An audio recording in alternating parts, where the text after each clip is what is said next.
Quando pensiamo alle storie, alla narrativa, all'immersione nei videogiochi, ci potrebbero venire in mente dialoghi e interazioni, cutscene memorabili, scene epiche che hanno fatto la storia, o finali che mettono i brividi. Ma se davvero ragioniamo sulle emozioni e sull'immersione di un titolo videoludico, c'è un elemento primario che condiziona non solo l'immersione, ma tutta la percezione che da giocatori abbiamo del gameplay e della storia. L'environment design, così chiamato in gergo, è la prima fiamma, la base di ogni ambiente virtuale in cui ci immergiamo, sia per prendere parte ad una storia, salvare il mondo, scorrazzare in giro, risolvere rompicapi o semplicemente spargere le cervella di un nemico su una parete. In questo video vedremo insieme cos'è il design degli ambienti di gioco, il suo sviluppo nel tempo, come esso condiziona la narrativa, l'immersività, e ci addentreremo nei dettagli di alcuni elementi di design ambientale. Fatemi sapere se dopo questo video avete ricordato o riconosciuto delle chicche nei vostri giochi preferiti. Immaginate BioShock, Horizon Zero Dawn, The Last of Us, senza nessun dialogo. Vagare nel mondo tribale di Aloy, ammazzare zombie e attraversare ostacoli in città abbandonate assieme a Ellie e Joel. Girare per Rapture tra sangue e decadenza vi farebbe comunque comprendere la natura dei mondi delle città in cui vi trovate. L'ambiente di gioco agisce sul giocatore non solo grazie ad elementi di storytelling strutturale, ma grazie anche ad elementi di immersione e design, che generano emozioni e mood diversi a seconda del luogo, delle luci e degli spazi, e contribuiscono a raccontare la storia del mondo. In questo video parleremo strettamente di alcuni elementi di environmental design e storytelling, ma mi sentirete spesso citare i livelli o il level design. Questo perché i due ruoli si intersecano spesso e molti dei concetti che andremo a toccare non riguardano solo l'architettura degli ambienti, ma anche dei percorsi dei livelli giocabili. In molte aziende le due figure sono separate e lavorano a stretto contatto, ma in aziende più piccole o formate in modo diverso, spesso l'environment designer coincide con figure legate al level design e al comparto artistico. We discovered that it's best for us as the LDs to block out the spaces, think about the elements of the routes that are available for all these different play styles, as well as making sure that we are in control of scripting the AI and that of the puzzles. Environment art would focus with the fact that Night City is such a huge metropolis of an open world that they would first be in charge of building the base layer for us over in that of the blockout. Then they would come through and make sure our world and our levels look beautiful. L'environment design come disciplina ha diversi obiettivi: la cinematografia, lo storytelling, l'interazione, la praticità e l'estetica. Già potete intuire come molti punti sono approfonditi poi nel design dei singoli spazi, che variano a seconda non solo delle meccaniche, ma della struttura del personaggio, della camera, del loop di gioco e del flow che deve avere il livello. L'environment design si deve quindi adattare a tutti questi elementi, creando dei compromessi anche per intersecare l'aspetto visuale con la funzionalità artistica e ludica. A good design is going to take all of these into account. Sometimes we do need to make some compromises, but it all needs to work. Oggi in particolare approfondiremo il modo in cui il design degli ambienti può contribuire alla cosiddetta narrativa evocativa, ovvero quella narrativa che utilizza simboli, connotazioni, immagini per comunicare una storia senza le parole.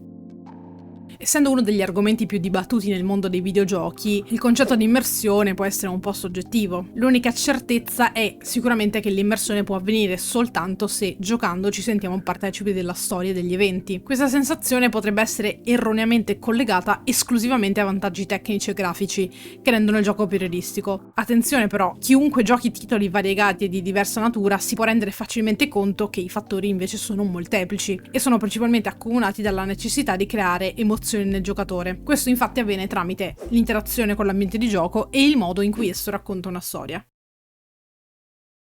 Bastano una macchia di sangue, un simbolo su una parete, un cadavere di zombie o una parete crollata a far capire al giocatore non solo il contesto, ma cosa aspettarsi dal gioco. Il modo in cui l'emozione viene creata e si evolve nel caso dell'environment storytelling è il motivo per cui gli artisti e level designer devono tenere in considerazione anche la narrativa e tutti gli aspetti di immersione.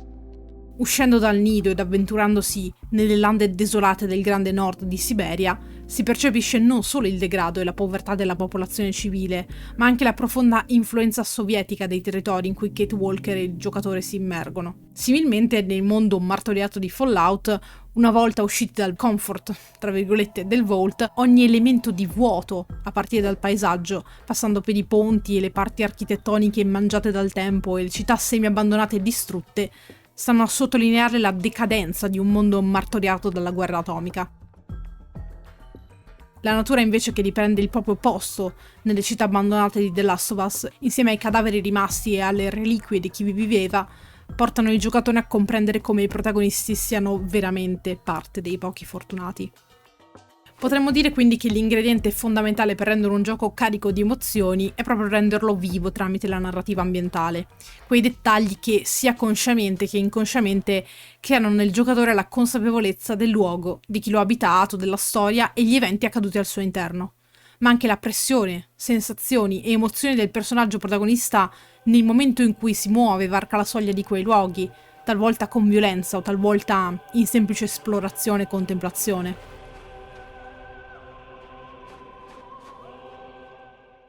Molto spesso queste scelte ed elementi sono correlati, e lo erano soprattutto negli anni passati, da esigenze tecniche. Classico è l'esempio della nebbia in Silent Hill 2, utilizzata dagli sviluppatori non solo come veicolo di suspense e orrore in un'ambientazione che lo richiedeva fortemente, ma anche come espediente tecnico per permettere alla PlayStation 2 di ridurre il carico di rendering nascondendo dettagli e modelli lontani. Il design dei livelli e degli ambienti di gioco ha avuto un'evoluzione molto interessante e spesso giustamente dettata anche da migliorie tecniche di engine, non tanto per il realismo, ma per la libertà e possibilità creativa che le nuove tecnologie possono dare. Trovo difficile fare un resoconto totale di esempi storici di environment design. Anche scrivendo questo video mi rendo conto che ci sono davvero troppi giochi che nel corso degli anni hanno segnato questo campo, sia nel mondo 3D sia nel 2D, e giochi che continuano ad uscire che eccellano sempre di più in questi aspetti. Ho deciso quindi di portarvi come piccoli spunti di approfondimento alcuni dei giochi che sono considerati dalla community e dal mondo del videoludico picchi dell'environment storytelling. Ma vi invito veramente a non basarvi esclusivamente su questi titoli. Ogni gioco, specialmente quelli con un buon design generale, hanno un comparto artistico e di level design che va studiato e valorizzato. Partendo dagli albori, giochi come Super Metroid o Symphony of the Night o ancora il precedente Another World introducevano negli anni 90 a mondi talvolta minimalisti ma veramente impattanti sul contesto narrativo e di gameplay, in cui scelte di level design si sposavano a pennello con il gameplay e gli scenari del gioco. Tra i titoli 3D che hanno fatto la storia, devo riportare la serie di Fallout, iniziata nel 97, e i già citati Silent Hill 2 e BioShock. Da non dimenticare il successivo Dark Souls, che ha dimostrato come si possa creare un franchise interamente basato sulla narrativa evocativa ed enigmatica. Titoli successivi che hanno fatto la storia non solo per gli ambienti ma per il design dei livelli e delle affordance ambientali sono The Last of Us, Journey e Uncharted 4, ma mi sento di citare per il comparto artistico anche Inside e Life is Strange. Da non dimenticare il mondo 2D degli ultimi decenni, che ha portato opere come Cave Story, Pokémon Bianco e Nero, che nel 2010 portava su di esse cambi di camera fluidi all'interno delle città di Unima, e in tempi più recenti titoli avanzati e curatissimi che non posso non accennare come Gris e Hollow Knight. Questi sono solo alcuni dei titoli che mi sento di citare oggi e consigliarvi per approfondire il loro rapporto con l'environment storytelling. Fino ad ora però abbiamo parlato di giochi con strutture architettoniche ed elementi visivi ascrivibili alla realtà, o quantomeno verosimili. Ma perché non parlare di environment design anche in tutti quei giochi astratti e legati alla psichedelia o semplicemente dall'espressione artistica non figurativa? È importante notare come, nonostante giochi più astratti e dagli spazi fantasiosi possano disorientare e cambiare le carte in tavola, esso è spesso proprio l'intento degli autori. Gli elementi di environment design che vedremo tra poco infatti si possono scrivere a tutti i giochi, ma non è necessario che tutti li utilizzino alla lettera. Qualcuno potrebbe argomentare che creare tali ambienti caratterizzati da rappresentazioni in parte verosimili, in parte astratte, possa aumentare la difficoltà del design. Anche se di astrattismo completo spesso non si può parlare, se non in alcuni casi, non si deve comunque pensare che l'environment design di questo tipo di giochi sia mancante. o non venga fatto, ma è bensì studiato, talvolta ribaltando le regole. Superliminal e Viewfinder giocano proprio sulla distorsione della realtà e di come il nostro cervello assimila la mimesi degli elementi di gioco, mentre giochi come Hypnospace Outlaw utilizzano canoni e forme conosciute per creare simulazioni alternative. Altri come Gris, Auntie, Samorost e Helix si affidano ad arte intricata e del tutto metaforica. Il punto di questo piccolo excursus nella storia e nei generi è proprio quello di farvi capire come l'environment design e la narrativa ambientale hanno sì delle regole, come tra poco vedremo, e dei canoni, ma molto spesso sono applicate in modo molto diverso all'interno dei vari giochi. E questa è proprio la bellezza, secondo me, del game design. Entriamo quindi ora più a fondo nel mondo dello sviluppo videogiochi. L'environment design, come molti altri ambiti, necessita ricerca e collaborazione fra diverse discipline, in quanto l'obiettivo è creare esperienze ludiche, cinematografiche, controllando un ambiente per come appare in 2D su uno schermo. Oggi infatti non andiamo a considerare il design in VR, che è un mondo veramente a parte e non mi sento nemmeno abbastanza esperta per parlarne. L'elemento proprio del videogioco che lo distingue nettamente dagli altri media è l'interazione. Molto spesso l'interazione primaria è proprio il movimento, la possibilità di muoversi o guardarsi attorno all'interno del mondo di gioco. Proprio per questo i luoghi, gli oggetti, le superfici devono avere dell'affordance per permettere al giocatore di comprendere i movimenti e i limiti di gameplay. Fin dove posso andare, fin dove posso interagire, con che elementi posso interagire, con che elementi non posso interagire. L'affordance è la proprietà fisica e visiva di un oggetto che permette di suggerire appunto al giocatore le azioni legate ad esso. Si potrebbe dire che oltre all'affordance figurative, ovvero proprio di elementi e caratteristiche architettoniche presenti nella realtà, ci sono anche le affordance ludiche o di level design. In The Last of Us gli elementi gialli che costituiscono gli obiettivi del giocatore e i punti di interazione e di platforming sono estremamente riconoscibili, ma al contempo si integrano molto bene nell'ambiente di gioco. Metodi di affordance simili sono applicati molto bene, ad esempio in Uncharted, dove non solo gli elementi di arrampicata, ma anche punti di level design e coperture nel combattimento sono inseriti nell'ambiente in modo chiaro e poco invasivo, che è una cosa non scontata, soprattutto nel panorama videoludico attuale. Questo elemento è ancora più evidente ed integrato nei giochi 2D, che sono spesso, non sempre, pensati con uno stile non realistico e quindi vengono designati dall'artista con color code ed elementi di affordance chiari nei loro tile ed elementi, soprattutto quando si parla di platforming.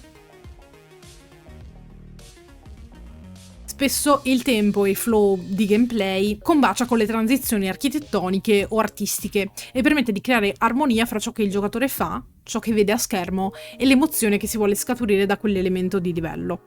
Questo è possibile applicando alcune tecniche proprio del linguaggio visuale, che sfruttano simboli e processi psicologici. Oggi vediamo in particolare la mimesi, il linguaggio delle forme, il linguaggio figurativo, l'associazione cognitiva e la Gestalt Psychology.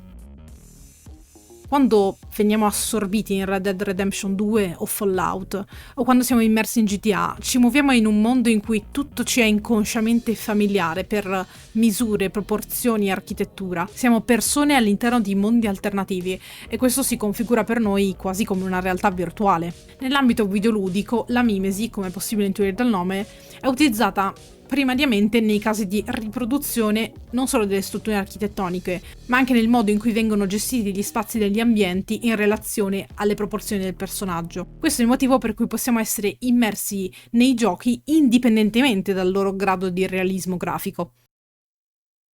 But just to sum up this point, I really felt like I learned that kind of realism isn't the holy grail for immersion. In fact, realism doesn't have anything to do with it. It's not the fidelity of the content that mattered at all to me. It turned out that it was the message and experience that you portray through the content that really matters in terms of immersion. La mimesi è utilizzata infatti anche come punto di riferimento per l'arricchimento degli spazi. Proprio a tale proposito, e anche per il prossimo argomento che stiamo per affrontare, è bene differenziare tra architettura o struttura e dress up o arricchimento, ovvero tutti gli elementi che arricchiscono e arredano, potremmo dire, il livello e l'environment.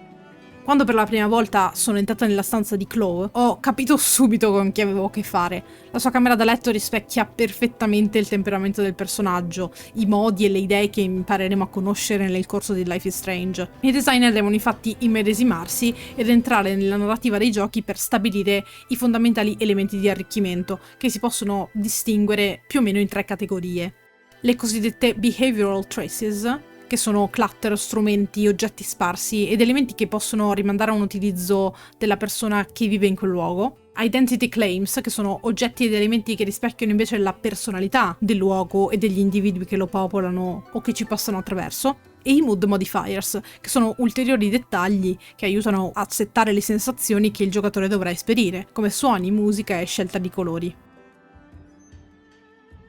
Il linguaggio delle forme non rappresenta soltanto una necessità strutturale dell'environment design. Questo concetto è collegabile tranquillamente anche alle scelte delle misure dei rapporti mondo-player, che, seppur non sempre trasponibili in modo realistico a schermo, servono a far sentire il giocatore piccolo di fronte ad esempio alle mega strutture e grattacieli di Night City, oppure grande o costretto nelle grotte anguste e negli spazi stretti di The Last of Us o Uncharted. Il linguaggio delle forme di alcune strutture e architetture viene studiato per riproporre nel videogioco versioni più appropriate per il level design, che grazie alla comunanza del linguaggio visuale utilizzato vengono subito riconosciute, motivo per cui level designer ed environment designer, nel momento in cui devono ideare una struttura ad esempio militare, andranno a utilizzare e studiare i canoni dell'architettura militare per poi applicarlo all'interno del videogioco in modo più pratico per loro. Un utilizzo simile avviene quando si utilizzano metafore attraverso il linguaggio delle forme, spesso comprese più a livello inconscio dal player. Le curve e le forme rotonde sono infatti associate dal cervello ad elementi generalmente più amichevoli e positivi. Questo avviene con le scale a chiocciola e le cupole, mentre le forme più spigolose dell'architettura brutalista, ad esempio, potrebbero essere usate in caso di conflitto perché per l'uomo accentuano l'aggressività, la negatività e l'austerità. Similmente, trope visivi e simbologie riconosciute dalla massa possono essere usate per richiamare concetti generali o per essere riconosciute facilmente per comunanza di significato, come nel caso delle gang di Night City, assolutamente riconoscibili tramite i graffiti dai simboli che ne rispecchiano direttamente il nome. Talvolta vengono usate simbologie di specifiche città per far comprendere a prima vista il contesto dell'ambiente, anche in giochi in cui la narrativa di per sé non è un aspetto fondamentale. Overwatch fa questo introducendo nelle mappe simboli turistici ed elementi regionali. Il giocatore quindi può riconoscere a prima vista, quasi inconsciamente, l'ispirazione e la derivazione architettonica di ogni mappa. Altre volte i simboli richiamano ad ideologie e filosofie politiche. Disco Elysium riprende il simbolo su sfondo rosso per simboleggiare l'ideologia comunista, mentre un'aquila, molto simile a quella romana, è utilizzata dall'Imperium of Men di Warhammer 40.000. Questi utilizzi sono legati ad associazioni cognitive, dalle più basilari e comuni alle più specifiche, ma spesso influenzate dalla cultura di riferimento di ogni individuo, motivo per cui alcune simbologie in culture diverse in realtà possono avere significati nettamente diversi. Queste associazioni, per evitare di non essere comprese, possono essere anche esagerate con iperboli visive oppure caricature proprio per rafforzarne il significato. Non entreremo a fondo in tutti i principi psicologici usati nel design, ma ci sono 3 leggi della Gestalt Psychology che secondo me sono importanti non solo nell'environment design, ma anche nella creazione dei livelli e dei puzzle. La Gestalt è una corrente psicologica nata a inizio del XX secolo in Germania che si concentra sui temi della percezione. Si occupa di analizzare come gli individui percepiscono e danno maggiore significato ad elementi in modo unificato e non come parti. Le menti, secondo questa teoria, tendono quindi ad armonizzare le immagini in modo da accelerare i processi cognitivi che permettono di dare significato e comprenderle. Le leggi della Gestalt vengono studiate dagli artisti per contribuire alle loro scelte non solo nell'architettura, ma anche nella creazione di una struttura dal punto di vista del player e l'uso dei colori. Questi elementi possono creare infatti gradi diversi di intensità visiva e contrasto e servono proprio a determinare le zone in cui il giocatore soffermerà il suo sguardo. Le 3 leggi a cui mi riferisco oggi sono similarità, continuità e chiusura. Il principio di similarità porta un individuo a pensare che se due cose sono visivamente simili o sembrano uguali, allora sono parte dello stesso gruppo. A questi gruppi fanno riferimento concetti sensoriali come gli aspetti visivi, colore, forma, comportamento e movimento, e aspetti di altri sensi come odore e suono. Il principio di continuità riconosce che se vediamo dei pattern che sembrano continuativi, li consideriamo come un gruppo. In questo principio rientra il classico esempio delle dotted line, che ad esempio in Portal, anche con punti distanti tra loro, il nostro cervello le riconosce come forme continuative da seguire per arrivare ad un obiettivo. Guardando questa foto la associamo automaticamente al panda e in questa foto riconosciamo al centro un triangolo. Infatti, se abbiamo avuto esperienza in passato di alcune forme, come quelle del panda e del triangolo, il nostro cervello automaticamente le riconoscerà anche dove nell'immagine mancano delle linee o delle forme sono parziali. Questo è il principio di chiusura. Questi sono solo alcuni dei principali elementi che caratterizzano il design degli ambienti di gioco e che contribuiscono all'environment storytelling. Spero che questo video abbia suscitato il vostro interesse nel design e vi abbia fatto scoprire come i giochi ci possono far immergere grazie ai loro ambienti. Come abbiamo detto all'inizio però, l'environment design deve essere anche funzionale al gameplay, estetico e deve favorire lo stile visuale e cinematografico scelto dai developer. In descrizione trovate numerosi articoli e video di approfondimento su level design, environment design spaziale e la cinematografia degli ambienti. Nulla ci vieta però di parlarne anche qui sul canale, quindi vi invito a lasciarmi un consiglio, un feedback o anche solo un commento per farmelo sapere. Se non li avete ancora notati, fatevi una partitina esplorativa ai vostri giochi preferiti, alla ricerca di dettagli di environment storytelling che non avevate notato prima, e poi lasciatemi un commento con quello che avete trovato. Il vostro supporto e commenti mi aiuteranno a migliorare questi nuovi video del canale, a cui dedico molta ricerca ed editing. Quindi vi chiedo anche di lasciare un like se il video vi è piaciuto e iscrivervi se siete interessati ad altri approfondimenti sul design di videogiochi, narrativa e dintorni. A presto!